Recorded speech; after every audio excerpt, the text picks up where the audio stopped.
بالله من الشيطان الرجيم.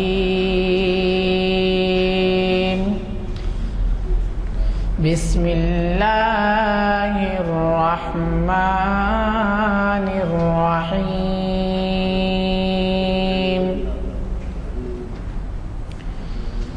أرأيت الذي يكذب بالدين فذلك الذي يدعو اليتيم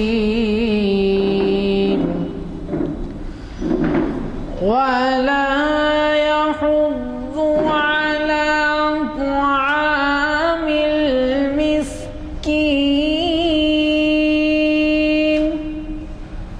فويل للمصلين الذين هم عن صلاتهم ساهون الذين هم يراءون ويمنعون الماعون. صدق اللہ. حضرات، جیسے کہ آپ واقف ہیں، آج ہمارے اعلامیہ نمبر 457 کا چوتھا آئٹم نشست بعنوان امام حسین رضی اللہ تعالیٰ عنہ فضائل و کمالات، یہ شریعت انفارمیشن کی 459ویں نشست آج مورخ 10 دسمبر 2012 مطابق 25 محرم الحرام 1433 ہجری بروز پیر بعد نماز عصر کانفرنس ہال جامع مسجد عالیہ گن فاؤنڈری میں منعقد ہو رہی ہے، اور اس نشست کا آغاز خوشی لان قاری حافظ عرفان احمد صاحب کی قرأت کلام پاک سے ہوا. جیسے کہ آپ واقف ہیں، ماہ محرم احترام کا مہینہ ہے کہلاتا ہے، اور اس میں ہمیں ایسے کچھ عنوانات سے مخاطبت سے استفادے کا موقع ملتا ہے جو کہ اس عظیم واقعے اور اس کی قربانی کی یاد ہمیں دلاتے ہیں، اور اس سے ہمیں جو کچھ سبق حاصل کرنا ہے وہ اس کا اعادہ ہوتا ہے.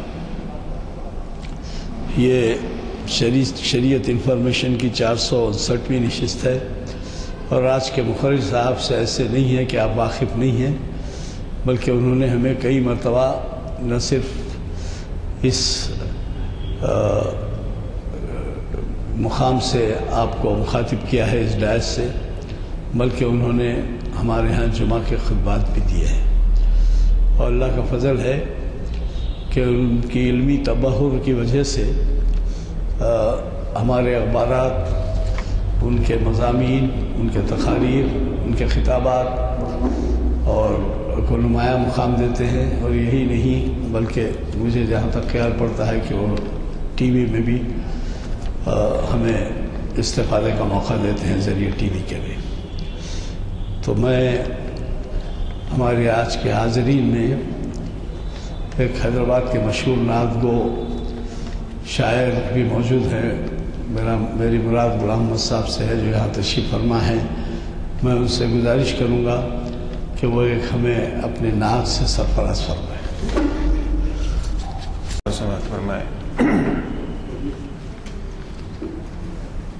کرم کی ایک نظر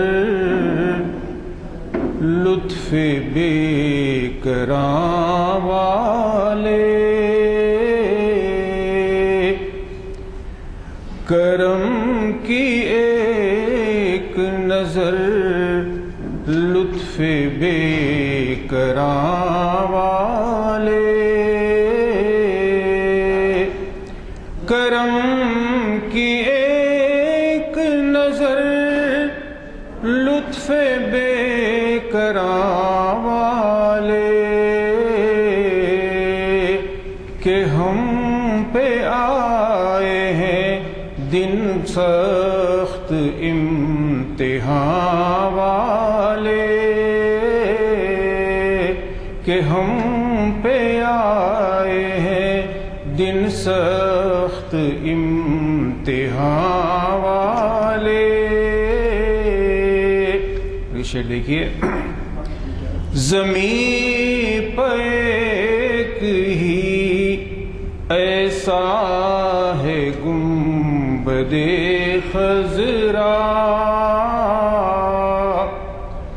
زمین پر ایک ہی ایسا ہے گنبد خضرا، ترس کے دیکھتے ہیں جس کو آسماں والے، ترس کے دیکھتے ہیں جس کو آسماں والے۔ نبی کے صدقے میں دونوں جہاں بنائے گئے، نبی کے صدقے میں دونوں جہاں بنائے گئے، نبی کے صدقے میں پلتے ہیں دو جہاں والے، نبی کے صدقے میں پلتے ہیں دو جہاں والے۔ نعت پاک کا آخری شعر دیکھیے کہ کہیں امان نہیں ملتی تمہارے در کے سوا، کہیں امان نہیں ملتی تمہارے در کے سوا، یہاں سے جائیں تو جائیں کہاں یہاں والے، یہاں سے جائیں تو جائیں کہاں یہاں والے۔ نعت پاک کا مقطع دیکھیے، حدیث کا لب و لہجہ بتاتا ہے اتھر، حدیث کا لب و لہجہ بتاتا ہے اتھر، رسول پاک ہیں قرآن کی زبان والے، رسول پاک ہیں قرآن کی زبان والے، کرم کی ایک نظر لطف بے کراں والے، کہ ہم پہ آئے ہیں دن سخت امتحان والے۔ ورحمۃ اللہ وبرکاتہ۔ الحمد للہ رب العالمین، والصلاة والسلام على حبیبہ سید الانبیاء واشرف المرسلین، وعلى آلہ الطیبین الطاہرین، واصحابہ الاکرمین الافضلین، وعلى من احبهم وتبعهم بإحسان اجمعین الى یوم الدین، اما بعد، فقد قال الله تعالى في كلامه العظيم: أعوذ بالله من الشيطان الرجيم، بسم الله الرحمن الرحيم، فمن حاجك فيه من بعد ما جاءك من العلم فقل تعالوا ندعو أبناءنا وأبناءكم ونساءنا ونساءكم وأنفسنا وأنفسكم وأنفسنا وأنفسكم ثم نبتهل فنجعل لعنة الله على الكاذبين.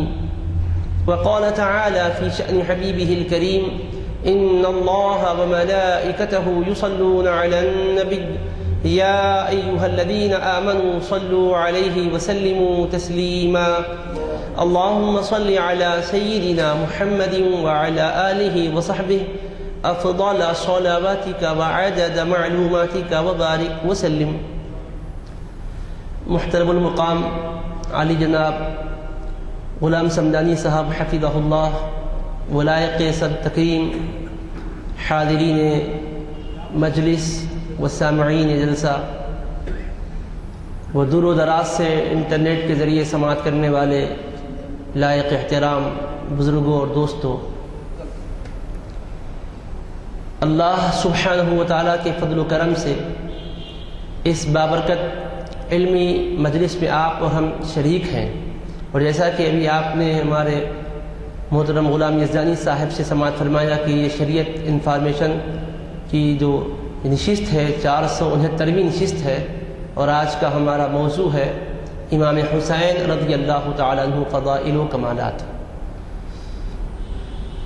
اللہ تبارک و تعالیٰ نے نبی کریم صلی اللہ تعالیٰ علیہ وآلہ وصحبہ وسلم کے اس عظیم نواسے کو، جگر گوشے کو دنیاوی اعتبار سے بھی عظمتیں اور بلندیاں عطا فرمائی، اور اخروی اعتبار سے بھی اعلیٰ مدارج اور مراتب مرحمت فرمائے۔ آپ ظاہر کے اعتبار سے بھی اور باطن کے اعتبار سے بھی نہایت ہی اعلیٰ معیار پر فائز ہیں۔ آپ کی بابرکت زندگی آنے والے تمام افراد انسانی کے لیے ایک عظیم نمونہ ہے، اور حق کی راہ میں آنے والے مصائب میں ثبات قدمی کے لیے آپ کی عظیم قربانی شاہ راہ حیات ہے۔ عزیزان محترم، آج کے موضوع کے لیے جس آیت کریمہ کے حصے کی تلاوت کی سعادت حاصل کی گئی، اس میں حق تبارک و تعالیٰ نے ان کی شان و عظمت کے درخشاں پہلو واضح کیے۔ یہ سورہ آل عمران کی 61ویں آیت مبارکہ ہے۔ حضرت سیدنا عیسیٰ علیہ السلام سے متعلق عیسائیوں نے جو غلط نظریے کو اپنایا تھا، اس سے متعلق انہوں نے حضور علیہ السلام سے گفتگو کی، اور حضور علیہ السلام نے حق عقیدے کی ان کے سامنے وضاحت فرمائی، اور یہ بتلایا کہ حضرت عیسیٰ علیہ السلام اللہ کے بیٹے نہیں ہیں بلکہ کلمۃ اللہ اور روح اللہ ہیں۔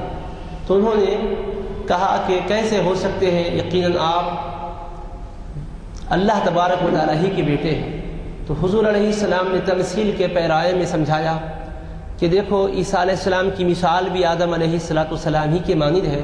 اللہ نے انہیں بھی بغیر باپ اور ماں کے پیدا کیا تھا، اور انہیں بغیر باپ کے پیدا کیا، وہ بھی اللہ کی نشانی بنے، یہ بھی اللہ کی نشانی ہیں۔ تو اس طرح سے واضح طور پر آپ نے حق کو ان کے سامنے رکھا، لیکن وہ کٹ حجتی پر آمادہ تھے، بحث و مباحثے کا سلسلہ جاری رکھے ہوئے تھے۔ تو اللہ پاک نے فرمایا: فَمَنْ حَاجَّكَ فِيهِ مِنْ بَعْدِ مَا جَاءَكَ مِنَ الْعِلْمِ، اے حبیب صلی اللہ علیہ وسلم، آپ کے پاس اس واضح علم کے آ جانے کے بعد اور اس علم کو لوگوں پر واضح کر دینے کے بعد بھی اگر کوئی بحث کریں، حجت کریں، تو اب مزید ان سے گفتگو کے سلسلے کو آگے نہ بڑھائیں، بلکہ آپ فقل، پس آپ ان سے فرما دیں: تعالوا ندعو ابناءنا وابناءکم، آؤ ہم بھی اپنے بیٹوں کو بلاتے ہیں، تم بھی اپنے بیٹوں کو لے آؤ، ونساءنا ونساءکم، ہم بھی اپنی خواتین و مستورات کو لاتے ہیں، تم بھی اپنی عورتوں کو لے آؤ، وانفسنا وانفسکم، اور ہم بھی خود اپنے آپ کو لے کر آتے ہیں، تم بھی اپنی ذاتوں کے ساتھ میدان میں آؤ، ثم نبتہل، پھر ہم گڑگڑائیں گے، مباہلہ کریں گے، فنجعل لعنت اللہ علی الکاذبین، تو ہم میں جو جھوٹے ہوں گے ان پر اللہ کی لعنت اور پھٹکار قرار دیں گے۔ اس آیت مبارکہ کے نازل ہونے کے بعد رسول کریم علیہ السلام نے ان نجران سے آئے ہوئے عیسائیوں سے فرمایا: دیکھو، اللہ کی طرف سے مباہلے کا اعلان آ چکا ہے، لہٰذا میدان میں تم بھی نکل پڑو، ہم بھی اپنے ان افراد کے ساتھ نکل پڑتے ہیں جن کے لیے رب ذوالجلال نے یہاں حکم فرمایا ہے۔ تو حضور اکرم صلی اللہ تعالی علیہ وآلہ وسلم نے اس کے بعد کیا کیا؟ یہ سن 9 ہجری کا واقعہ ہے، یعنی مکہ مکرمہ میں اعلان نبوت کے بعد 13 سال گزر چکے تھے، اور مدینہ منورہ میں 8 سال گزر چکے تھے، یہ 9واں سال تھا۔ اس وقت روئے زمین پر کوئی اور شہزادی کے شہزادگان بھی نہ تھے، اور آپ کے بھی جو شہزادگان تھے، صاحبزادگان تھے، وہ دنیا سے رخصت ہو چکے تھے، عالم آخرت کا سفر فرما چکے تھے۔ اب اس دھرتی پر اس آیت کے نازل ہونے کے بعد جو ہستیاں تھیں، بیٹوں میں سے جن کو آپ پیش کریں وہ امام حسن و حسین رضی اللہ تعالیٰ عنہما کی ذوات قدسیہ تھیں۔ تو حضور اکرم علیہ السلام نے حضرت امام حسن رضی اللہ تعالیٰ عنہ کو اپنے گود میں لے لیا، حضرت امام حسین کو اپنے گود میں لے لیا، کیونکہ امام حسین چھوٹے تھے، اور امام حسن رضی اللہ عنہ سے فرمایا کہ بیٹا میری انگلی پکڑ کر تم چلو۔ وہ فاطمہ تمشی خلفہا، اور حضرت فاطمہ زہرا رضی اللہ عنہ سے فرمایا تم میرے پیچھے چلو۔ وعلی خلفہا، اور حضرت علی رضی اللہ تعالیٰ عنہ سے فرمایا کہ وہ حضرت فاطمہ زہرا رضی اللہ عنہ کے پیچھے چلیں۔ اس طرح ان 4 نفوس کو لے کر نبی کریم صلی اللہ علیہ وسلم میدان کی طرف بڑھے، اور جب آپ آگے تشریف لے جا رہے تھے تو عیسائیوں کے بڑے پادری نے جب یہ منظر کو دیکھا، مباہلے کے لیے میدان میں آپ آ رہے ہیں، تو اس نے اپنی قوم سے خطاب کر کے کہا انی لأرى وجوہا لو سألوا اللہ ان یزیل جبلا من مکانہ لأزالہ بها فلا تبتہلوا فتہلکوا جمیعا ولا يبقى على وجه الارض نصرانی الى یوم القیامہ۔ کہ اے عیسائیوں، بے شک میں ایسے نورانی چہروں کو دیکھ رہا ہوں کہ اگر یہ اللہ کی بارگاہ میں یہ درخواست کریں کہ اللہ پہاڑ کو اپنے مقام سے ہٹا دے، تو ان کے چہروں کی نورانیت بتا رہی ہے کہ اللہ ان کی التجا کو ٹالے گا نہیں، ان کی دعا کو رد کرے گا نہیں، بلکہ پہاڑ کو اپنے مقام سے ہٹا دے گا۔ جب ظاہر ہے کہ ان کی دعا سے پہاڑ ہٹ سکتا ہے اپنے مقام سے، تو پھر ہماری نسلوں کا وجود دنیا میں کیسے باقی رہے گا؟ لہٰذا میرا مشورہ یہ ہے فلا تبتہلوا، تم مباہلہ مت کرو، فلا تباہلوا، اب میدان میں مباہلے کے لیے آگے نہ بڑھنا، ورنہ کیا ہوگا فتہلکوا جمیعا، تم سب کے سب نیست و نابود ہو جاؤ گے، برباد ہو جاؤ گے۔ ولا يبقى على وجه الارض نصرانی الى یوم القیامہ، اس طرح سے نابود ہو جاؤ گے، اس طرح سے تمہارا صفایا ہو جائے گا کہ پھر روئے زمین پر قیامت تک کوئی عیسائی آ نہ سکے گا، جتنی ہماری نسلیں ہیں سب برباد ہو جائیں گی۔ تو انہوں نے یہ کہنے کے بعد، اس پادری کی گفتگو کو سننے کے بعد سبھوں نے اتفاق کیا کہ نہیں، ہم مصالحت کر لیں گے، مباہلہ نہیں کریں گے۔ تو اللہ تبارک و تعالیٰ نے حبیب پاک علیہ السلام کو جو حکم فرمایا کہ آپ مباہلے کا اعلان کریں، تو آپ علیہ السلام نے بطور ابناء کے کس کو پیش کیا؟ امام حسن و حسین رضی اللہ عنہما کو پیش کیا۔ اور ظاہر ہے کہ حضرت فاطمہ الزہرا رضی اللہ عنہ پردہ نشین ہے، آپ کے وجود مقدس کو اور آپ کے رخ انور کو دیکھنے کا تو کوئی سوال ہی نہیں ہو سکتا۔ اب اس عیسائیوں کے پادری نے جو کہا انی لأری وجوہا، بے شک میں ایسے نورانی چہروں کو دیکھ رہا ہوں کہ جو اللہ سے درخواست کرے پہاڑ کے ہٹا دیے جانے کے بارے میں، تو اللہ ضرور ان کی دعا کو قبول کر کے پہاڑ کو اپنے مقام سے ہٹا دے گا۔ تو یہاں اس نے وجوہ کہا، وجہن نہیں کہا، میں ایک چہرہ دیکھ رہا ہوں نہیں کہا۔ انی لأری وجہن اگر وہ کہتا تو ہم سمجھتے کہ رسول کریم علیہ السلام کا رخ انور نظر آیا۔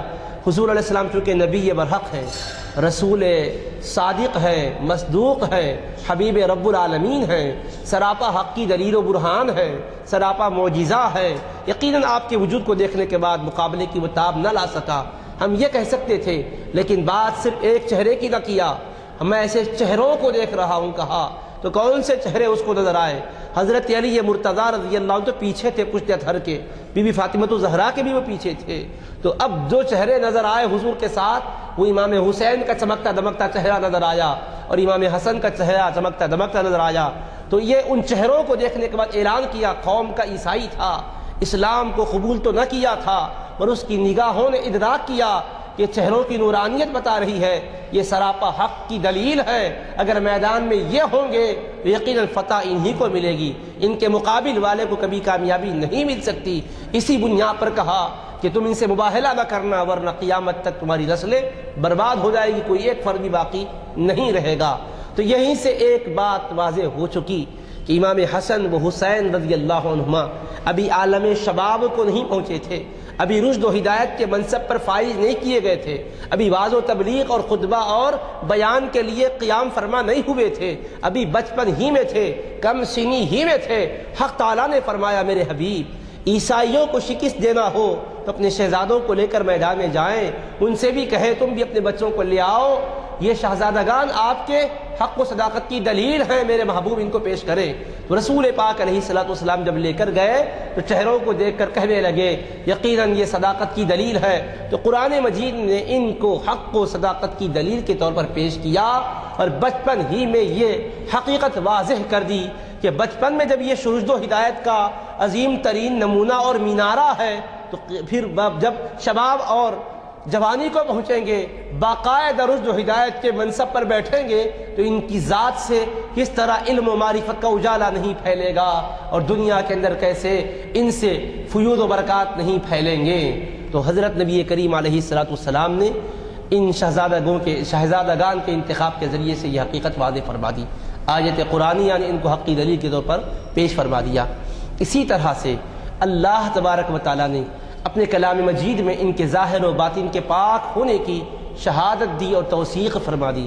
ارشاد فرمایا انما یرید اللہ لیذہب عنکم الرجس اہل البیت، اے حبیب کے گھرانے والو، بے شک اللہ تو یہی چاہتا ہے کہ ہر گندگی کو تم سے دور رکھے، ویطہرکم تطہیرا، اور تم کو مکمل طیب و طاہر، پاک اور نظیف بنائے رکھے۔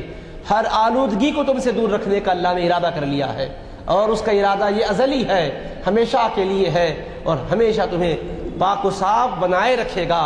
اس آیت کریمہ کے نازل ہونے کے بعد رسول کریم علیہ الصلوۃ والسلام نے ان چار نفوس کو یاد فرمایا۔ صحیح مسلم میں حدیث پاک ہے، حضرت علی مرتضیٰ کرم اللہ وجہہ الکریم کو، سیدتنا فاطمۃ الزہرا رضی اللہ عنہا کو، اور سیدنا امام حسن رضی اللہ عنہ کو، اور سیدنا امام حسین رضی اللہ عنہ کو، اور فرمایا اللہم ہؤلاء اہل بیتی فاذہب عنہم الرجس وطہرہم تطہیرا، خدا بندہ یہ میرے اہل بیت ہیں، ہر گندگی اور آلودگی کو ان سے دور رکھنا اور انہیں مکمل پاک و صاف بنائے رکھنا۔ اور حبیب کریم علیہ الصلوۃ والسلام نے ان کی طہارت اور نفاست کے لیے، ان کی قداست و رفعت و عظمت کے لیے یہ واضح طور پر بتلا دیا کہ یہ میری دعاؤں کا ثمرہ ہے اور میرے رب کی بارگاہ کا یہ عظیم ترین انعام ہے کہ اللہ نے ان کی طہارت کا اعلان کر دیا۔ اب یہاں ایک لمحے کے لیے آپ غور کریں کہ کون سی طہارت کا اعلان اللہ نے کیا اور کون سی پلیدی کے دور رکھنے کا اعلان کیا۔ ظاہری اعتبار سے بے وضو ہونا، بے غسل ہونا، یہ بھی ایک حدث کی حالت کہلاتا ہے، طہارت کے منافی ہے یہ حالت، اسی لیے قرآن مجید کو چھوا نہیں جا سکتا اور قائم کعبہ کا اس حال میں طواف نہیں کیا جا سکتا اور نماز پڑھی نہیں جا سکتی، اور بے غسل ہو تو قرآن کی زبانی تلاوت بھی نہیں کی جا سکتی۔ تو اب سوال یہ ہوتا ہے کہ کیا ایسی حالت ان پر طاری نہیں ہوگی؟ یہ تو مطلب نہیں ہے۔ ظاہری طور پر وضو بھی ٹوٹے گا، غسل کی حاجت بھی درپیش ہوگی، ظاہری تقاضے اور لوازم بشریہ جو ہوں گے یہ تو ہوں گے، پھر کس پلیدی کو اللہ نے دور رکھنے کا اعلان کیا ہے، کون سی طہارت کا پیکر بنانے کا اعلان کیا ہے؟ تو ظاہر سی بات ہے کہ یہ طہارت ظاہری جو کہ انسان کی ایک عارضی حالت ہے، آدمی طاہر بھی ہوتا ہے، کبھی قضائے حاجت کے لیے جاتا ہے تو پھر وہ حالت میں وہ بے وضو ہو جاتا ہے، اب یہ طہارت ظاہری جو ہے منقطع ہو جاتی ہے۔ تو رب نے جس پلیدی سے ان کو محفوظ رکھنے کا اعلان کیا ہے وہ ارادے کی گندگی ہے، خیال کی گندگی ہے، حب دنیا کی گندگی ہے، جاہ و منصب کی خواہش کی گندگی ہے، یہ دنیا کے اقتدار کی خواہش، منصب کو حاصل کرنے کی تمنا، دنیا کی لذتوں سے لطف اندوز ہونے کی جستجو، یہ وہ گندگی ہے جس سے باطن داغدار ہو جاتا ہے، باطن آلودہ اور ناپاک ہو جاتا ہے۔ اور رب کائنات نے فرمائے میرے محبوب کے گھرانے والوں، میرا ارادہ تمہارے بارے میں یہی ہے کہ تمہیں میں ہر گندگی سے بچائے رکھوں گا اور مکمل طیب و طاہر بنائے رکھوں گا۔ تو اللہ نے جب یہ اعلان کیا ہے تو اللہ کا اعلان اٹل حقیقت ہے، اور ارادہ صرف ماضی کا ہی نہیں ہے، عربی میں یریدو آیا ہے، یریدو فعل مضارع ہے جو حال اور مستقبل دو زمانوں پر مشتمل ہوتا ہے، یعنی اللہ کا ارادہ ہے اور یہی ارادہ رہے گا۔ اللہ نے فرما دیا کہ اللہ ان کو ہر آلودگیوں سے پاک رکھنا چاہتا ہے، اسی سے امام عالی مقام کی عظمت و فضیلت روز روشن کی طرح واضح ہو چکی ہے، اس میں کوئی شک کی گنجائش نہیں ہے کہ آپ کی ذات ستودہ صفات ہے، آپ اپنے تمام کمالات میں انسانی جو لوث ہوتی ہے، جو انسانی اقدار کو اور اس کے افکار کو ملوث کرنے والی، متلطخ کر دینے والی، آلودہ کرنے والی چیزیں ہوتی ہیں، ان سے اللہ نے آپ کے ذہن و فکر کو پاک رکھا ہے۔ نہ حب دنیا آپ کو متاثر کر سکتی ہے، نہ جاہ و حسمت کی خواہش آپ کے دل پر اپنا اثر ڈال سکتی ہے۔ ہمیشہ اللہ تبارک و تعالیٰ نے آپ کے پاک رکھنے کی یہاں شہادت بھی دی ہے اور بشارت بھی دی ہے۔ اب اس کے بعد ہم دیکھیں امام علی مقام رضی اللہ تعالیٰ عنہ کی ابتدائی حالت پر کہ آپ دنیا میں تشریف لائے۔ شعبان کا مہینہ تھا، سیشمبے کا دن تھا، 5 شعبان تھی، ہجرت کا 4تھا سال تھا، آپ پیدا ہوئے، تولد ہوئے۔ نبی کریم علیہ السلام نے آپ کے ایک کان میں سیدھے کان میں اذان اور بائیں کان میں اقامت کہی، پھر آپ ہی نے تحریک فرمائی، پھر حضور علیہ السلام نے ان کی طرف سے 2 دمبے عقیقے کے طور پر آپ نے 2 دمبے ذبح کیے ہیں۔ یہ احادیث کریمہ کی کتابوں میں سنن نسائی میں یہ ساری تفصیلات موجود ہیں۔ پھر اس کے بعد ان کے نام کے متعلق آپ نے فرمایا کیا نام اے علی آپ نے اپنے صاحبزادے کا رکھا ہے؟ تو وہ کہنے لگے حرب میں نے نام رکھا ہے۔ حرب کے معنی جنگ کے ہیں۔ آپ نے فرمایا کہ یہ حرب نہیں ہے، یہ حسین ہے، یعنی حسن والے ہیں، خوبی والے ہیں اور دنیا کو حسن و خوبی دینے والے ہیں۔ یہ حسین حسن والے بھی ہیں اور سب کے پیارے بھی ہیں۔ عربی میں حسین میں حسن کے مفہوم کے ساتھ پیار و محبت کا مفہوم بھی آتا ہے، کیونکہ حسین یہ تصغیر کا صیغہ ہے اور عربی میں فعیل کے وزن پر جو اسم آتا ہے اس میں چاہت، پیار، محبت کا اظہار ہوتا ہے۔ اور حضور علیہ السلام نے فرمایا کہ یہ حسن و حسین جو 2 نام ہیں یہ اسمانی من اسمائی اہل الجنہ، جنت کے ناموں میں سے ہے۔ یہ اللہ نے ان ناموں کو ازل سے ہی محفوظ رکھا۔ اب تلک جتنے بچے پیدا ہوئے ان میں سے کسی کے نام حسن و حسین نہیں رکھے گئے۔ اللہ پاک نے ناموں کی بھی حفاظت کی ہے اور یہ نام ان کے لیے چنے تھے۔ حبیب پاک علیہ السلام نے بامر الہی یہ نام تجویز فرمائے ہیں۔ اس کے بعد کیا ہوا؟ آپ کی ولادت باسعادت سے پیشتر امام بیہقی نے دلائل النبوہ میں اپنی سند کے ساتھ روایت نقل کی ہے۔ حضرت ام الفضل رضی اللہ عنہا جو حضور علیہ السلام کی چچی جان صاحبہ ہیں اس کی روایت کرتی ہیں۔ وہ فرماتی ہے کہ انی رأیت حلما منکرا اللیلہ، رسول کریم علیہ السلام کی خدمت پہ حاضر ہو کر عرض کی یا رسول اللہ آج میں نے ایک فکر انگیز خواب دیکھا ہے۔ حضور علیہ السلام نے فرمایا ما ہوا، وہ کیا خواب ہے بتلاؤ؟ تو کہنے لگی انہ شدید، حضور بڑا بھیانک خواب میں نے دیکھا ہے۔ فرمایا چچی جان کہو ہے کیا خواب تمہارا؟ تو عرض کرنے لگی رأیت کأن قطعۃ من جسدک قطعت ووضعت فی حجری، میں نے خواب یہ دیکھا ہے کہ آپ کے جسم پاک کے ایک حصے کو کاٹ دیا گیا اور میری گود میں ڈال دیا گیا۔ یہ فکر انگیز خواب نے مجھے متاثر کر دیا ہے۔ تو نبی رحمت صلی اللہ علیہ وسلم نے فرمایا رأیتی خیرا، چچی جان آپ نے خواب کوئی پریشان کن نہیں دیکھا ہے بلکہ مبارک خواب دیکھا ہے، اچھا خواب دیکھا ہے۔ تلد فاطمۃ ان شاء اللہ غلاما فیکون فی حجرک، میری بیٹی فاطمۃ الزہرا رضی اللہ عنہا کو ایک صاحبزادہ تولد ہونے والا ہے جو آپ کی گود میں آئے گا۔ تو کہتی ہے کہ حضور علیہ السلام کی بشارت کے بموجب حضرت امام حسین رضی اللہ عنہ تولد ہوئے اور میں نے ان کو گود میں لے کر نبی کریم علیہ السلام کی خدمت میں حاضر ہوئی اور آپ کے پاس ان کو جب پیش کیا تو رسول کریم علیہ السلام اپنے گود میں لے کر پیار فرمانے لگی۔ کہتی ہے کہ اس موقع پر جب محبت اور پیار کا اظہار ہو رہا تھا تھوڑا سا میرا دھیان کسی اور سمت گیا، پھر جب میں نے دیکھا تو اس حال میں اپنے آقا کو پایا کہ فَإِذَا عَيْنَا رَسُولِ اللَّهِ صلی اللہ علیہ وسلم تُحْرِقَانِ الدُّمُوعُ، کہ نبی کریم علیہ السلام کی مقدس آنکھوں سے آنسوؤں کا سیلاب ہے کہ ابھر پڑا ہے، آنکھیں اشکبار ہیں۔ اور میں نے بے قراری کے عالم میں پوچھا بِأَبِي أَنْتَ وَأُمِّي مَا لَكَ یا رسول اللہ، میرے ماں باپ آپ پر قربان ہوں یا رسول اللہ، کیا بات ہے کہ آپ کی آنکھیں اشکبار ہے، اس منظر پر میرا دل بے قرار ہے۔ رسول کریم علیہ السلام نے فرمایا کہ اتانی جبریل، ابھی میری خدمت میں جبرائیل امین علیہ السلام حاضر ہوئے، وَأَخْبَرَنِي أَنَّ أُمَّتِي سَتَقْتُلُ ابْنِي هَذَا، اور انہوں نے اللہ کا یہ پیغام مجھ تک پہنچایا ہے کہ میری امت کے کچھ لوگ میرے بیٹے کو شہید کر دیں گے۔ وَأَتَانِي بِتُرْبَةٍ مِّن تُرْبَتِهِ حَمْرَاءَ، اور وہ وہاں سے اس سرزمین پر جہاں یہ شہید ہوں گے وہاں کی سرخ مٹی بھی لا کر مجھ کو دیے ہیں۔ حضور علیہ السلام اشکبار ہو کر اپنے قلبی جذبات کا بھی اظہار فرمائے، حالانکہ یہ واقعہ کب کا ہے؟ امام حسین کے تولد ہونے کے بعد کا ہے۔ ابھی آپ سن چکے سن 4 ہجری میں 5 شعبان کو تولد ہوئے اور شہادت 61 ہجری ماہ محرم میں ہوئی۔ 4 شعبان 5 شعبان سے لے کر آپ چلیں 5 شعبان 4 سے 5 شعبان 54 تک جائیں آپ تو کتنے سال ہوتے ہیں؟ 50 سال ہوتے ہیں۔ پھر 54 کے بعد اور 6 سال ملاؤ 56 برس ہوتے ہیں، تو تقریباً 56 برس پہلے کا واقعہ ہے، شہادت سے 56 برس پہلے کی خبر ہے۔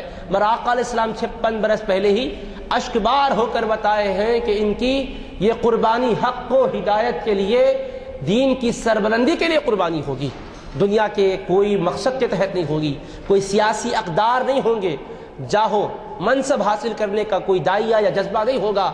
اگر دنیا کی خاطر لڑی جانے والی، اگر آپ کی طرف سے یہ قربانی دی جانے والی قربانی دنیا کی خاطر ہوتی ہے، اقدام آپ کا سیاسی اور دنیاوی نوعیت کا ہوتا، تو رسول کریم علیہ السلام کی آنکھیں دنیا کی خاطر مارے جانے والے کے لیے غمزدہ نہیں ہوتی تھی اور آنسو نہیں بہاتی تھی۔ آپ کا دل غمزدہ ہوا، آنکھیں آنسو بہائی، اور نبی پاک علیہ السلام نے بتلایا کہ یہ جو کچھ ہوگا حق کی خاطر ہوگا اور ان کی قربانی راہ حق میں ہوگی۔ اس سے آپ نے یہ بھی واضح فرما دیا۔ اور اس کے بعد ہوتا کیا ہے، حضور نبی کریم علیہ السلام اس مٹی کو حضرت ام سلمہ رضی اللہ عنہا کے حوالے کر دیتے ہیں، اور حضرت ام المؤمنین ام سلمہ رضی اللہ عنہا اس مٹی کو دیکھتی ہے۔ امام سیوطی رحمۃ اللہ علیہ خصائص کبریٰ میں لکھتے ہیں حضرت ام سلمہ اس مٹی کو دیکھتی تھی، اور حضور علیہ السلام نے چونکہ یہ فرمایا تھا اذا تحولت هذه التربة دما فاعلمی ان ابنی قد قتل، اے ام سلمہ جب یہ مٹی خاک خون بن جائے گی تو تم سمجھ لینا میرا بیٹا حسین شہید ہو چکا ہے۔ یہ نشانی اور علامت آپ نے بتلائی تھی۔ تو حضرت ام سلمہ مٹی کو دیکھتی تھی اور کہتی تھی ان یوما تحولین دما لیوم عظیم، کہ جس دن تو مٹی خون بن جائے گی یقیناً وہ دن بڑا بھیانک دن ہوگا، بڑے سانحے والا دن ہوگا، بڑے کرب و بلا والا دن ہوگا۔ اور حضرت ام سلمہ ہی کو کیوں عنایت کی ہے؟ نبی کریم علیہ السلام باتائے خداوندی اس حقیقت کو جانتے بھی تھے، ملاحظہ بھی فرما رہے تھے کہ جب یہ واقعہ قربانی کا ان کی پیش آئے گا شہادت کا، اس وقت روئے زمین پر حضرت فاطمہ الزہرا بھی نہیں ہوں گی، حضرت عائشہ رضی اللہ عنہا بھی نہیں ہوں گی، ورنہ اگر ان کے ہونے کا اگر آپ کو خیال ہوتا تو ضرور مٹی ان کے حوالے کرتے تھے، مگر ان کو نہیں دے کر ام سلمہ کو دے کر بتائے ہیں کہ میں واقعہ کے وقوع کے سن کو بھی جانتا ہوں اور اس وقت دنیا میں جو رہیں گے ان کے ہونے کو بھی جانتا ہوں۔ آپ حضرت بی بی فاطمہ الزہرا رضی اللہ عنہ کو بھی نہیں دیے، حضرت علی مرتضیٰ رضی اللہ عنہ کو بھی نہیں دیے، اور امام حسن رضی اللہ عنہ جو بڑے بھائی ان کو بھی نہیں دیے، اور ازواج مطہرات میں سب سے بڑھ کر جن پر شفقت تھی، عنایت تھی، حضرت عائشہ رضی اللہ عنہ ان کو بھی عنایت نہیں فرمائے، دیگر ازواج میں سے کسی اور کو نہیں دیے، ام سلمہ کو دیے۔ اور تاریخ شہادت دیتی ہے کہ جب واقعہ وقوع پذیر ہوا تو ام سلمہ روئے زمین پر موجود تھیں۔ دلیل کیا ہے؟ جامع ترمذی کی حدیث پاک دلیل ہے کہ حضرت نبی پاک علیہ الصلوۃ والسلام جو مٹی عنایت فرما چکے تھے، اور یہ اسی لیے عنایت فرمائے تھے کہ ان کے ہونے کا حضور پاک علیہ السلام کو علم تھا، اس کی دلیل میں جامع ترمذی میں حدیث پاک یہ ہے کہ حضرت سلمہ رضی اللہ عنہ، ایک ہے سلمہ سین لام میم اور گولتا سلمہ، یہ ام سلمہ جو ہے وہ ام سلمہ ہے۔ اب جو سلمہ ہے ام سلمہ یہ سین لام میم یا کے ساتھ ہے اور اس پر کھڑا زبر ہے ام سلمہ۔ اب یہ ام سلمہ بیان کرتی ہے کہ میں ام سلمہ رضی اللہ عنہ کے پاس گئی، دیکھا کہ وہ رو رہی ہے، ام المؤمنین کو روتے ہوئے دیکھا تو پریشان ہو کر پوچھا کہ اے ام المؤمنین رونے کا سبب کیا ہے؟ تو کہتی ہے ام المؤمنین رأیت رسول اللہ صلی اللہ علیہ وسلم تعنی فی المنام وعلی رأسہ ولحیتہ التراب فقلت ما لک یا رسول اللہ قال شہدت قتل الحسین آنفا، کہ حضرت ام سلمہ رضی اللہ عنہ کہتی ہے کہ میں ام سلمہ رضی اللہ عنہ سے جب دیکھی کہ وہ رو رہی ہے تو پوچھی کہ یہ رونے کا سبب کیا ہے، تو کہیں میں نے خواب میں رسول کریم علیہ السلام کا دیدار کیا ہے اور میں نے اس حال میں آپ کا دیدار کیا کہ آپ کے سر انور پر گرد و غبار ہے، ریش مبارک پر داڑھی مبارک پر بھی گرد و غبار ہے۔ میں حیرانی کے عالم میں پوچھی ما لک یا رسول اللہ، حضور یہ حالت کیوں ہے، واقعہ کیا ہوا؟ تو آقا علیہ السلام نے فرمایا شہدت قتل الحسین آنفا، ابھی میں امام حسین رضی اللہ عنہ کی شہادت گاہ پر موجود تھا، وہیں سے آ رہا ہوں۔ جب وہ دیکھتی ہے اس مٹی کو تو واقعی وہ مٹی خون بن چکی تھی۔ تو یہ امام حسین رضی اللہ عنہ کے بچپن سے ہی اللہ کے رسول علیہ السلام نے بتلا دیا کہ شہادت کا مقام پانے والے ہیں۔ اور پھر یہاں ایک لمحے کے لیے آپ کی توجہ مبذول کروانا چاہتا ہوں اس امر کی طرف کہ اگر یہ حق و ہدایت کے لیے، رشد و ہدایت اور دین کی سربلندی کے لیے، اسلام کی حفاظت اور صیانت کے لیے قربانی نہ ہوتی تو آپ کے شہید ہونے پر آقا غمزدہ بھی نہ ہوتے۔ حضور پاک علیہ الصلوۃ والسلام آ کر اس کیفیت میں ام سلمہ رضی اللہ عنہا کو وہاں کی صورتحال نہ بتلاتے. آپ کی یہ کیفیت بھی بتا رہی ہے کہ نگاہ رسول علیہ السلام میں آپ کی شہادت حق کی راہ میں شہادت تھی، کسی اور مقصد کی شہادت نہیں تھی. ورنہ دنیا کے لیے مارے جانے والے پر کوئی نبی کریم علیہ السلام کو نہ ملال ہوتا نہ کوئی اس کا حزن ہوتا. اسی طرح سے آپ کی بابرکت زندگی سے متعلق مزید چند باتیں آپ سماعت فرماتے چلیں کہ اللہ نے آپ کو بچپن ہی سے نہایت ہی پاکیزہ صفات عطا کیے تھے. طبیعت مقدسہ میں حلم، بردباری غیر معمولی درجے کی تھی. آپ کا ابتدائی مرحلہ ہے، لیکن اللہ تبارک و تعالیٰ نے شان اور عظمت ایسی عطا کی ہے کہ بچوں پر کرم کرنا، غریبوں کی دستگیری کرنا، ان کی مصیبتوں کو دور کرنا، یہ آپ کا وتیرہ تھا. آپ جا رہے تھے سواری پر سوار ہو کر، تو وہاں ہوا یہ کہ کچھ مسکین اور غریب لوگ نظر آئے. وہ بیٹھ کر آپ سے کہنے لگے کہ اے امام آپ آئیے ہمارے ساتھ تناول طعام فرمائیے. یہ کتاب جو عالم عرب سے چھپی ہوئی ہے جس کا نام ہے الحسین حفیظا و شہیدا رضی اللہ عنہ، امام حسین بحیثیت نواسہ اور بحیثیت شہید کے، اس پر انہوں نے کافی مواد جمع کیا ہے. اس کتاب میں انہوں نے یہ روایت درج کی ہے کہ فقراء اور مساکین کہنے لگے اے امام ہمارے ساتھ بھی آپ کچھ نوش فرمائیے، تناول فرمائیے. تو آپ کی دیکھیے غربہ پروری کی شان کیا تھی. آپ فرمائے کہ فوراً سواری سے اٹھ کر بیٹھ گئے، ایک لقمہ تناول فرمائے تاکہ ان کا دل نہ ٹوٹے. آپ نے کہا اللہ تعالیٰ فرماتا ہے کہ اللہ تکبر کرنے والوں کو دوست نہیں رکھتا ہے. پھر اس کے بعد آپ نے فرمایا دعوتمونی فاجبت، تم نے مجھ کو دعوت دی، میں نے تمہاری دعوت کو قبول کیا. ادعوکم فاجیبوا، اب میں تم کو اپنے گھر مدعو کرتا ہوں، تم بھی میری دعوت پر چلو ہاتھ آؤ اور جو کچھ ما حضر ہے پیش کرتا ہوں. گھر گئے اور ان کی ضیافت فرمائی. اور ایک مرتبہ کا واقعہ ہے جود و سخا کا پہلو آپ دیکھیں کہ آپ مکہ مکرمہ تشریف لے جا چکے تھے، حج کے لیے جا رہے تھے. امام حسن بھی ہے، امام حسین بھی ہے اور عبداللہ بن جعفر بھی ہے رضی اللہ عنہم اجمعین. ایک مقام پر آپ قیام فرمائے، وہاں دیکھا کہ ایک جھونپڑی میں بڑھیا رہتی ہے. آپ تشریف لے گئے تو اس نے اپنی بکری سے ضیافت کی، دودھ پیش کیا. اور عرب کی عادت تھی، سخاوت ان کی طبیعت ثانیہ تھی، اس نے آپ کی ضیافت میں اس بکری کو ذبح کر ڈالا. آپ نے فرمایا کہ آپ کا کبھی مدینہ منورہ آنا ہوا تو ہم سے ضرور ملنا. اس کے بعد آپ چلے گئے. ایک عرصہ گزرا، حالات کچھ ایسے پلٹی کھائے کہ وہ غربت کا شکار ہو کر مدینہ منورہ آئی اپنے شوہر کو لے کر. حضرت امام حسن رضی اللہ عنہ کی نظر آپ پر پڑی تو آپ نے اس بڑھیا سے پوچھا کیا آپ نے مجھ کو پہچانا ہے؟ تو کہنے لگی نہیں میں نے پہچانا نہیں ہے. تو آپ نے فرمایا کہ ہم تمہارے وہ مہمان ہیں جن کی تم نے دودھ سے ضیافت کی تھی، بعد میں بکری ذبح کر کے ہمارا تم نے اہتمام کیا تھا. تو جب کہنے لگی ہاں میں نے پہچان لیا تو فرمایا چلو میرے گھر چلو. 1000 بکریاں 1000 اشرفیاں دے کر فرمائے اب غلام کو دیے اور فرمائے بھائی حسین کے پاس بھی جاؤ. حضرت امام حسین رضی اللہ عنہ کے پاس جب پہنچے تو آپ بھی اپنے پاس 1000 بکریاں اور 1000 اشرفیاں بطور تحفہ عطا کیے. پھر فرمائے بھائی عبداللہ بن جعفر کے پاس جاؤ. خادم لے کر وہاں پہنچا تو انہوں نے 2000 بکریاں اور 2000 اشرفیاں اس بڑھیا کو عنایت فرمائی. ایک بکری کی ضیافت کرنے والوں کو 4000 بکریوں سے سرفراز کیا اور 4000 اشرفیوں سے مالا مال کیا. یہ سخاوت، یہ داد و دہش اللہ نے آپ کی مزاج اور طبیعت میں رکھی تھی. اس طرح سے ایک مرتبہ آپ کے پاس مہمان حاضر تھے اور آپ ضیافت فرما رہے تھے. ایک کھیر کا کٹورا غلام لے کر حاضر ہوا، لیکن ہاتھ اس کا تھوڑا سا جنبش کیا، اس میں حرکت ہوئی، راشہ طاری ہوا اور اس کا ہاتھ جیسے ہی حرکت کیا تو وہ گرم گرم کھیر کا کٹورا پلٹ گیا اور کھیر آپ کے کپڑے اور بدن پر گری. آپ نظر سے اس کو دیکھے تو خادم بھی آپ کا خادم تھا، کیا علم و معرفت اس کو آپ کی صحبت سے نصیب ہوا تھا. دیکھے فوراً کہنے لگا والعافین والکاظمین الغیظ، غصے کو پی جانے والوں کی اللہ نے تعریف کی ہے. اس نے آیت کریمہ کا حصہ پڑھا تو آپ نے جواب میں فرمایا کظمت غیظی، میں اپنے غصے کو پی گیا. پھر اس نے کہا والعافین عن الناس، لوگوں کو معاف کرنے والے. اللہ کے حبیب علیہ الصلوۃ والسلام کے نواسوں کا اخلاق عالیہ دیکھیے. کہنے لگے قد عفوت عنک، جا میں نے تجھ کو درگزر کر دیا. اس نے کہا واللہ یحب المحسنین، احسان کرنے والوں کو اللہ دوست رکھتا ہے.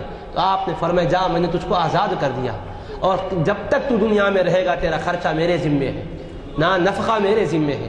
آپ غور فرمائیں سخاوت کمالات کے اعلیٰ سے اعلیٰ اللہ نے ودیت فرمائے ہیں، اور پھر شفقت، رافت، رحمت اللہ تبارک و تعالیٰ نے آپ کو اس طرح سے عطا کی تھی، اس طرح سے عطا کی تھی کہ آپ اندازہ نہیں کر سکتے۔ آپ کرب و بلا کے میدان میں پہنچ چکے تھے، ظالموں نے آپ کے ساتھ جو کچھ ظلم و ستم کیا اس کی تفصیلات کا یہ موقع نہیں ہے، لیکن گھرانے کے افراد شہید ہو گئے، 14 اہل بیت اطہار کے افراد شہید ہوئے، جملہ 72 جانثار شہید ہو گئے۔ جب آپ کو میدان میں اترنے کے لیے کہا گیا تو آپ نے اس وقت بھی تلوار نہیں چلائی۔ انہوں نے کہا آپ تلوار چلائیے، تو آپ فرماتے ہیں مجھے حیا آتی ہے کہ کل محشر میں اگر نانا جان پوچھے حسین تم نے میری امت پر تلوار چلائی تھی تو میں کیا جواب دوں گا؟ حملہ تم کرو گے تو جوابی کارروائی کی طور پہ میں آگے بڑھوں گا، لیکن میں اقدام کرنا نہیں چاہتا ہوں۔ آپ غور فرمائیے اس قدر اخلاق عالیہ اور کردار کی بلندیاں آپ کی، اللہ اکبر۔ حضور نبی کریم صلی اللہ تعالی وسلم کو اس قدر آپ سے پیار تھا، اس قدر پیار تھا کہ بچپن میں اگر بچے جیسے روتے ہیں آپ کے رونے کی آواز آتی تو آپ حضرت فاطمہ الزہرا رضی اللہ عنہ سے فرماتے بیٹی حسین کو رونے نہ دو، الم تعلمی ان بکاءہ یؤذینی، بیٹی کیا تم کو نہیں معلوم حسین روتے ہیں تو ان کا رونا میرے لیے اذیت کا باعث بنتا ہے، میرے لیے دکھ کا سبب بنتا ہے۔ اتنی شفقت اور محبت۔ اور علامہ عبد الرحمن جامی قدس سرہ السامی شواہد النبوت میں روایت درج کرتے ہیں کہ جبریل امین علیہ السلام حضور علیہ السلام کی خدمت میں حاضر ہوئے، جب آپ اپنے گود میں دونوں شہزادگان کو لیے ہوئے تھے، ایک طرف آپ کے خود اپنے صاحبزادے حضرت ابراہیم رضی اللہ عنہ تھے، اور ایک طرف حضرت امام حسین جو آپ کے نواسے ہیں وہ رضی اللہ عنہ تھے، دونوں سے پیار فرما رہے تھے۔ حضرت جبریل اللہ کا سلام لے کر آئے، فرمایا اللہ نے آپ کو سلام فرمایا ہے اور یہ فرماتا ہے کہ حبیب یہ دونوں آپ کے پاس نہیں رہیں گے، کسی ایک کو قربان کرنا ہوگا، کوئی ایک رہیں گے۔ تو نبی کریم علیہ السلام نے فرمایا اگر ابراہیم کی قربانی ہوگی، اگر یہ اس وقت اللہ کی بارگاہ میں چلے جائیں گے، ان کا اگر انتقال ہوگا تو مجھ کو ان کا صدمہ ہوگا، اور اگر بیٹے حسین انتقال کر جائیں گے تو مجھ کو تو ہوگا ہی ہوگا، مگر میری بیٹی فاطمہ الزہرا کو بھی صدمہ ہوگا۔ میں اپنی بیٹی کے صدمے کو گوارا نہیں کر سکتا، میں اللہ سے عرض کرتا ہوں کہ میرے بیٹے ابراہیم کو قبول کر لے اور حسین کی حیات بخش دے۔ اس کے بعد پھر امام حسین رضی اللہ عنہ رہ گئے، حضرت ابراہیم رضی اللہ عنہ وفات پا گئے۔ یہ سن 9 ہجری کا واقعہ ہے، تو اس سے بھی آپ اندازہ کیجیے کتنی محبت ہے۔ اور جامع ترمذی میں حدیث پاک ہے، حضور نبی کریم صلی اللہ علیہ وسلم ممبر شریف پر خطبہ ارشاد فرما رہے تھے، جماعت صحابہ حاضر ہے، اور حضور علیہ السلام نے خطبے کے دوران دیکھا کہ یہ دونوں صاحبزادگان ابھی کم سنی ہے، آہستہ آہستہ مسجد میں داخل ہوئے اور چل رہے تھے۔ حدیث کے الفاظ یمشیانی و یعثران، چلتے ہوئے آ رہے تھے، چونکہ چھوٹے تھے قدم ابھی جم کے نہیں رکھ رہے تھے، تھوڑا سا قدم جنبش کھا رہے تھے، لڑکھڑا رہے تھے، اور وہ 2 سرخ دھاری دار قمیص پہنے ہوئے آ رہے تھے۔ نبی کریم علیہ السلام یک بیک ممبر سے اتر گئے، فنزل من المنبر، ممبر سے نیچے تشریف لائے اور ان دونوں کو اٹھا لیے، گود میں لیے، ممبر پر لائے اور دونوں کو ایک طرف بٹھائے اور صحابہ سے فرمائے فنظرت الى هذين الصبيين يمشيان ويعثران، اے میرے صحابہ یک بیک میری نظر ان دونوں صاحبزادوں پر پڑی جو چلتے ہوئے آ رہے تھے، سنبھل کر آ رہے تھے۔ فلم اصبر، مجھ سے رہا نہیں گیا، میں صبر نہیں کر سکا، حتی قطعت حدیثی ورفعتهما، یہاں تک کہ میں نے اپنے کلام کو روک دیا اور ان کو اٹھا لیا۔ اب ایک لمحے کے لیے سوچئے کہ بچپن ہے، بچپن میں یہ چل رہے ہیں اور بچے چلتے ہیں اور گر جاتے ہیں، اور کوئی نوکیلے پتھروں کی زمین پر نہیں چل رہے تھے، مسجد نبوی کے فرش پر چل رہے تھے۔ گو کہ اب جیسا فرش ہے ویسا فرش تو نہ تھا، زمین تھی مگر زمین بھی تو مسطح تھی، ہموار کر دی گئی تھی، سجدہ ریزی کرتے، سجدہ اس پر ہوتا تھا، گھٹنے ٹیکتے تھے، ہاتھ رکھتے تھے، بیٹھتے تھے، سب بیٹھے ہوئے تھے، تو ظاہر ہے کہ چبھنے والے پتھروں کی زمین تو نہ تھی، گر بھی جاتے تو کیا آپ کے قدم مبارک پر کوئی ورم آ جاتا تھا؟ کیا زخم لگ جاتا تھا؟ کیا خون بہ جاتا تھا؟ چلتے ہیں بچے، گرتے ہیں پھر اٹھتے ہیں۔ لیکن حضور علیہ السلام کی کمال محبت دیکھیے گا، نبی برحق علیہ السلام فرماتے ہیں کہ یہ منظر دیکھ کر میں صبر نہیں کر سکا، میں اتر گیا، ان کو اٹھا لیا ہوں۔ اچھا چلو، حضور علیہ السلام فرما رہے مجھ سے صبر نہیں ہو سکا، تو کیا سرکار کا مزاج ایسا ہے کہ کوئی صدمے کا صبر آپ سے نہیں ہو سکتا؟ نہیں، طبیعت مقدسہ کیسی ہے؟ پوری سیرت طیبہ کے 23 سال آپ کے سامنے ہیں، اور وہ 40 سال ولادت کے بعد کے لیں تو ٹوٹل 63 سالہ زندگی آپ کی ہمارے سامنے ہے، سیرت کی کتابیں بھری ہوئی ہے۔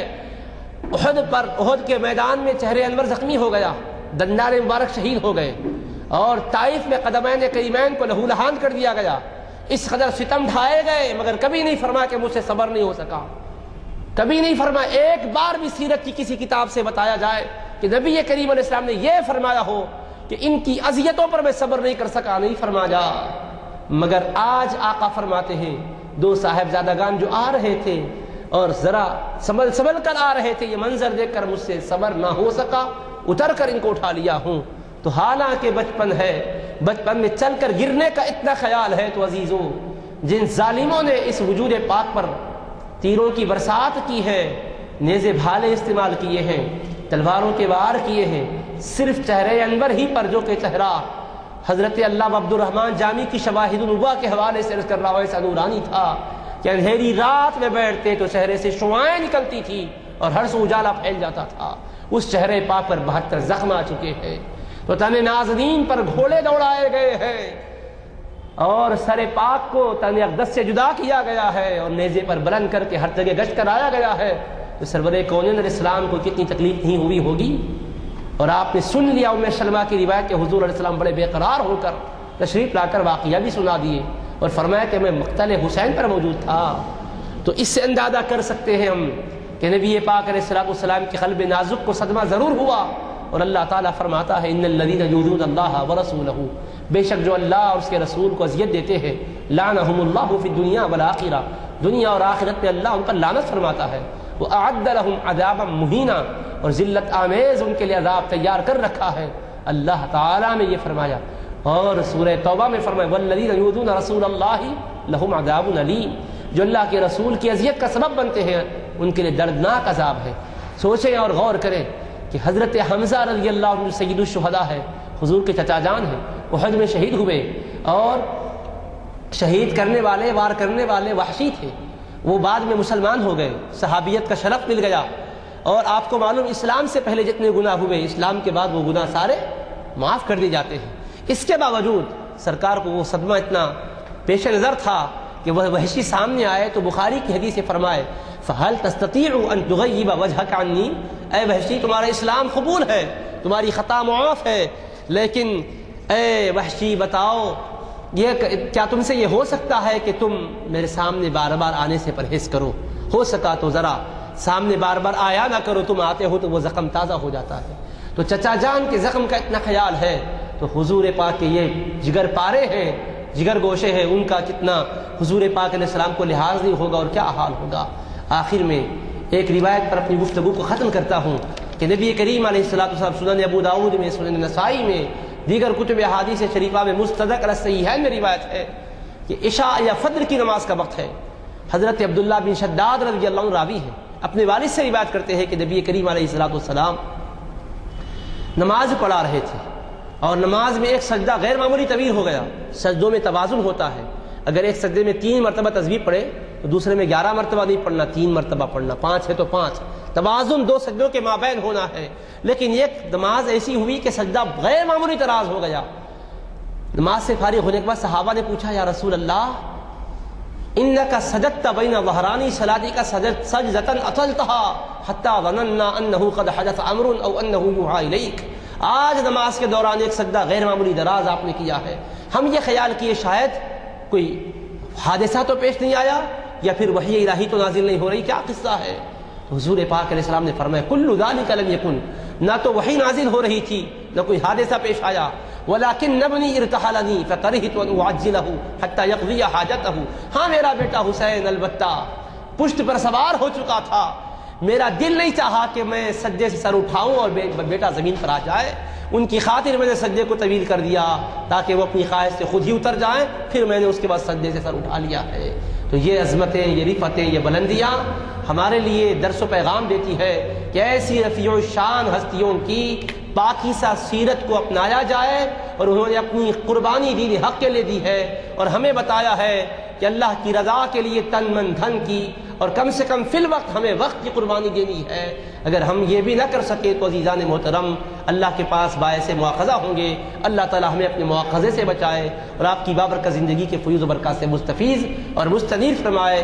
وصلی اللہ تعالی علی خیر خلقہ سیدنا محمد وآلہ وصحبہ اجمعین والحمد للہ رب العالمین۔ میں نے آپ سے تعارفاً کہا تھا کہ اہم عنوان ہے اور ہمیں ایک عالم کی خطابت کا موقع ہے۔ یہ آپ کو اندازہ ہوا ہوگا کہ کس قدر اہم خطاب سے ہم نے استفادہ کیا ہے۔ اگلے پروگرام کے بارے میں آپ کو بتا دوں کہ جیسے کہ آپ واقف ہیں، دو ٹاورنگ پرسنالٹیز ہیں ہماری اردو شاعری میں، اردو میں، فارسی میں، غالب اور اقبال۔ اور چہارشنبے کے دن جناب سید امتیاز الدین صاحب ہمیں مخاطب کر رہے ہیں اس عنوان سے بعد نماز عصر اسی مقام پر، اور یعنی 12 دسمبر کو، اور یہ محفل اقبال شناسی کی 692ویں نشست ہے۔ آپ اندازہ لگائیے کہ کسی نہ کسی محفل میں آپ کبھی بھی جب شریک ہوتے ہیں تو یا تو غالب یا اقبال آپ کے سامنے لائے جاتے ہیں، معافی الضمیر ادا کرنے کے لیے ان کے اشعار کی مدد لی جاتی ہے، اور اس میں کوئی استثناء نہیں ہے، چاہے وہ غیر مادری زبان والے ہوں، مادری زبان والے ہوں، یا حتیٰ کہ اردو نہیں جاننے والے ہوں۔ پارلیمنٹ میں آپ دیکھیے کہ وہ بھی کوٹ کرتے ہیں ان کو۔ تو ایسے اہم عنوان پر کس قدر مغز والا خطاب نہیں ہوگا، آپ اس میں ضرور شرکت فرمائیں اور اپنے ساتھیوں کو بھی لیتے آئیں۔